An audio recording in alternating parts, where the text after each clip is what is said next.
Here's what's funny is I know that the format of this video being upright is going to be problematic for the upload into the podcast, which lives at horizontal. I know.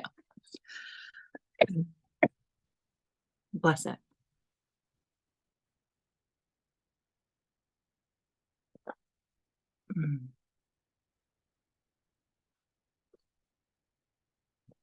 I know that there's a lot of rules to desire for things to come into form in a particular way.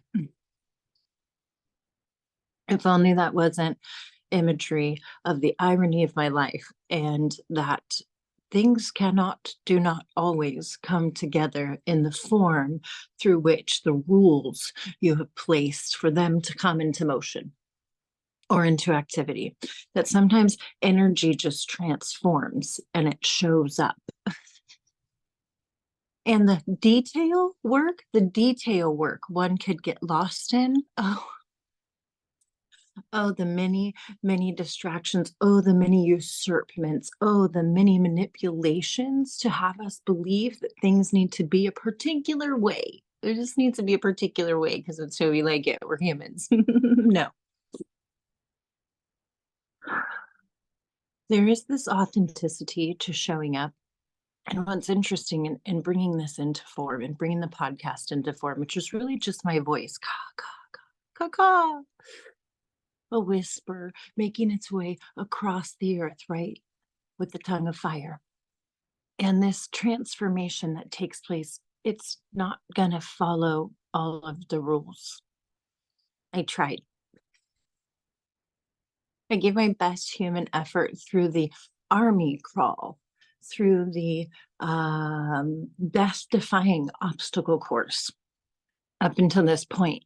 And the reality is it's hilarious when I look at those obstacles and trials and tribulations through this journey of becoming.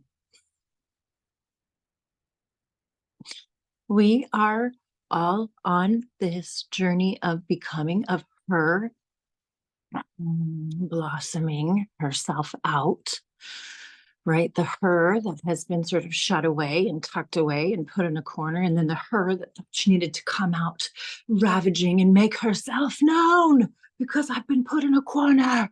And then that's also not a version of her that's fully her. There is a blossoming, there is a softening, there's something that can only come through the long drenching and like holy oil, in the oil of transformation and the sap of healing. Yeah. There's like a flower that only blooms inside of this beautiful salve. And it's been such a lifetime creating a space of salve.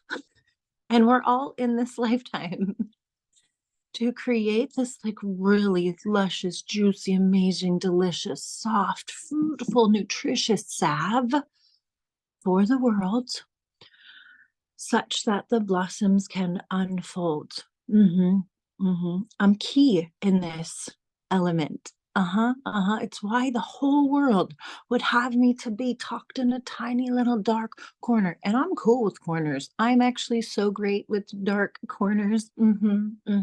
Unpopular things, crevicy little nook and cranny topics like nobody wants to touch, like, because that's where I've lived. In those corners, we've all touched various corners, various darknesses of this world. Is not to be afraid of. It was icky. A lot of them were like really icky, like way back in the antique barn corner, like the darkest darkness with the most cobwebs, like, ooh, but still somebody has to go in there and like clean it out. Hey, there's light, like there's space, right? And it would be this army crawl of my life has fortified me for such spaces. I get to be a transformation wherever I go. You won't have a conversation with me and not be transformed. It's truth. And I'm sorry. And you're welcome. And that tongue of fire, that refining fire that we get to go through, this edification, this growing up, this glowing up, so that there's greater glorification in the world of a power that is beyond us. Mhm. Yeah. Yeah, we're more and more available to see and to wield and to understand that power. And there's gonna be a lot of people running around like chicken with a head cut off, like can't figure it out, don't understand, too much stuff, overwhelming. Oh my gosh. It is, we're in the time where it's overwhelming. Downloads, uh, regurgitations, right? Like uploads from things from past, from history that come into our beingness again. And we're like, gotta deal with it. Like, I want to cleanse it. Ah! I just want to say thank you for doing your best. Thank you for doing your bestest. And sometimes your bestest is like, for me yesterday, the absolute bestest I could have been through the narcolepsy of yesterday. My eyes were open yesterday, but I was asleep all day. There was so much I was processing and transmuting, and so many tears, and so much overturning, and so much churning off old things, and then like planting little chia seeds and watching them sprout. Like, please let something sprout today because the sludge, right? This compost of our life, that is the thing that we create our soil with. This is the contents of our soil. And all things are really valuable in the soil, but some things must be neutralized. If you have too much calcium, things aren't going to grow. Or if there's too much, phosphorus, like this is really going to hurt this kind of a plant. Like the soil of our life, we're in this season, this time, this calling to be a neutralization, to create really rich soil, but to look at all the garbage that's gone into it. And a lot of that is deconstructed, has decomposed. Like supernaturally, garbage turns into, it's not supernaturally, it's actually really science. Like compost turns into soil. And now we can take that beautiful witness, that example of real life, living, tangible example, and know that that also applies to our life. Yeah, that there's a whole bunch of shit. It was, I got distracted by the 12:22 on our clock. Piles and piles. And a lot of stuff we think maybe we've worked through, or we've gone through certain programs, or we've dealt with it. And like, what's funny is that for things to really be cleared, it's not like a one and done, like dealt with this is off the plate. Like, there are times when that is possible. Those are more surface things, but the roots of what we're really here to transform and transmute and to turn into beautiful, rich soil, like that shit's deeper. That's deeper. That's like burned at the stake deeper. Like these lifetimes of feeling, of knowing, of dark corners, of having something in your presence. It's so heavy, it's so thick that you're like, I gotta go straight into this. I gotta go straight through it. And there are pockets of thickness, right? And for some of us, we're like, cool, just in the fog, like make trying to clear away in the fog.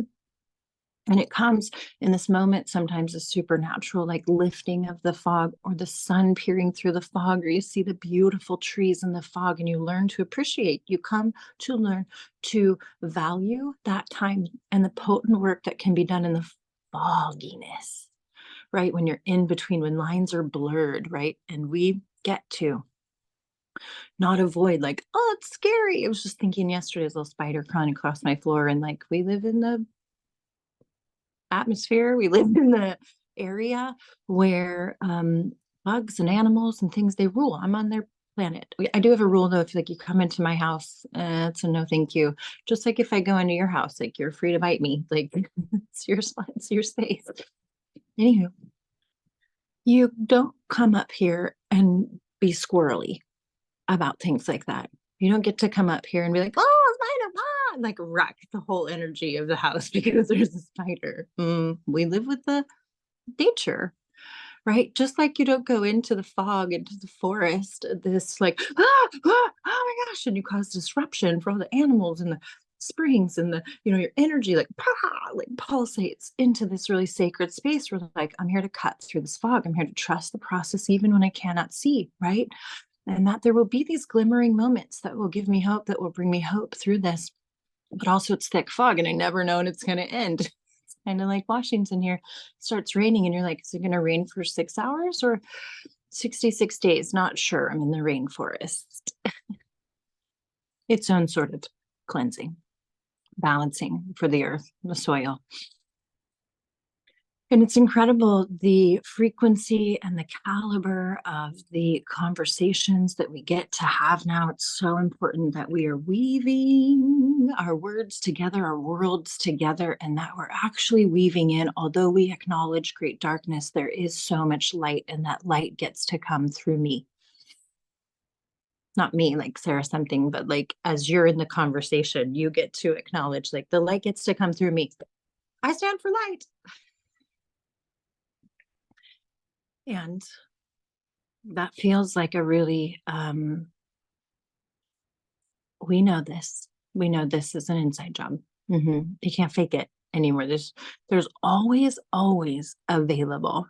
Faith it until you make it. Like live in faith that I'm walking through this and we're gonna make it.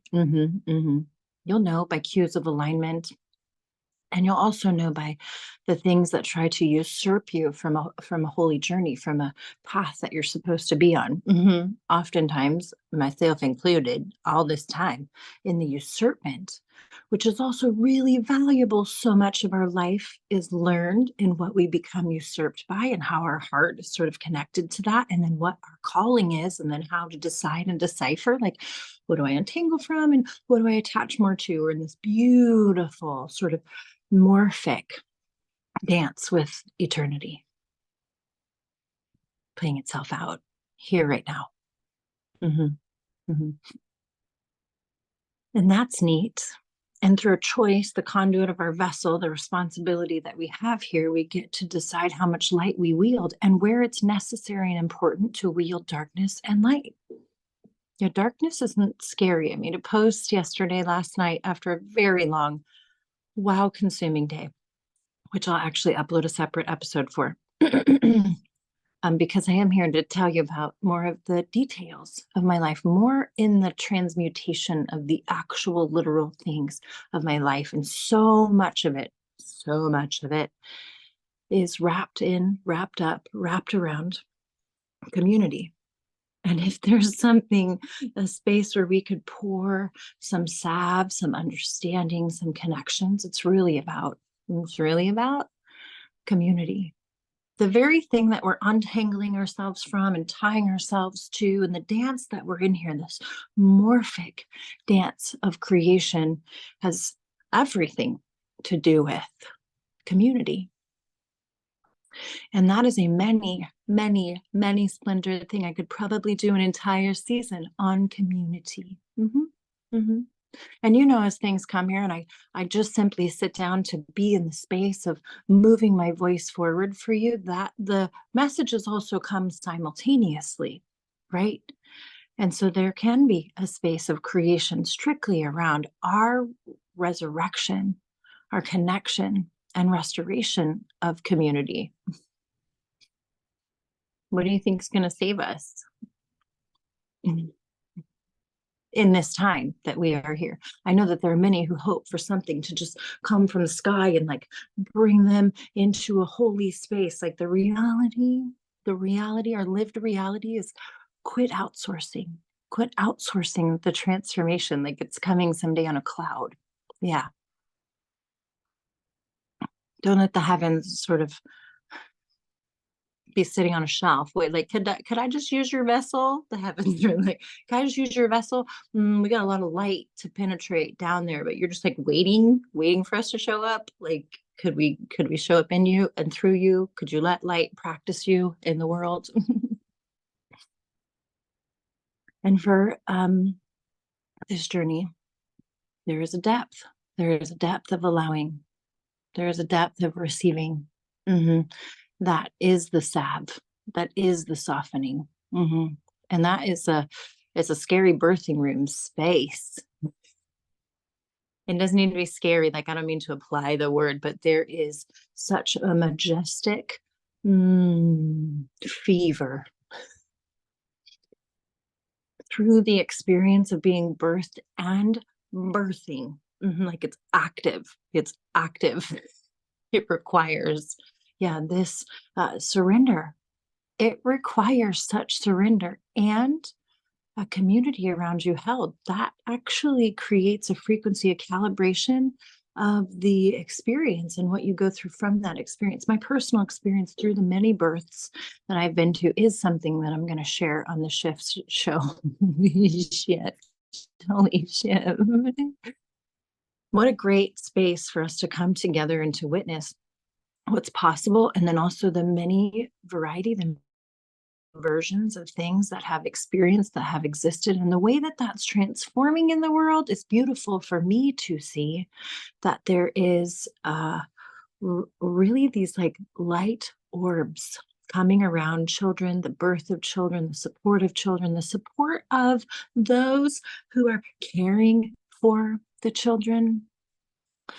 If ever there's a deepest root, right, and a real message, this is the place. This is where we shift the world, for those that are coming. Yeah, that are here now and are still coming. This is where we set the room. This is where, and by setting the room, I mean set up the earth. I mean set up the tapestry, mend, weave the tapestry, clean up the frequency, harmonized into new spaces. Yeah, that we're creating this space, not for us. Like we'll lift the load, we'll do the heavy work of transmutation in this creation. It's for those that come, that are here and that come after us. That's the Shift show. That's the tongue of holy fire heard around the world, is the transformation of ourselves such that we get to be used as vessels to show up as light everywhere, everywhere. I already see it happening. I've had a few conversations, very quick, actually, one very quick conversation with the beloved who gets to be on podcasts and do a lot of work in the world and just really in this fruitful season of life. And I already watch transformation through her from one giggly girl conversation, walking ourselves through our pathways and our journeys after 13 years of not talking, and one inflection point together, creating a beautiful new frequency of light in the world. Yeah, that we get to be this for each other. That this is the significant. This is the time. This is of the utmost importance. I love you so, so much. Thank you for tuning in and listening. I'm crawling my way into the podcast studio space and not waiting, not if then. If my studio is ready, then I'll podcast. Let me be an encouragement for you not to wait for the thing, but to be the thing as you continue on. I've been doing this a lot in the Facebook Live space for some time, and I was so grateful to transfer it into a more, what should we say, a piercing space that has further reach. Yeah, so I love you. Extend our reach here.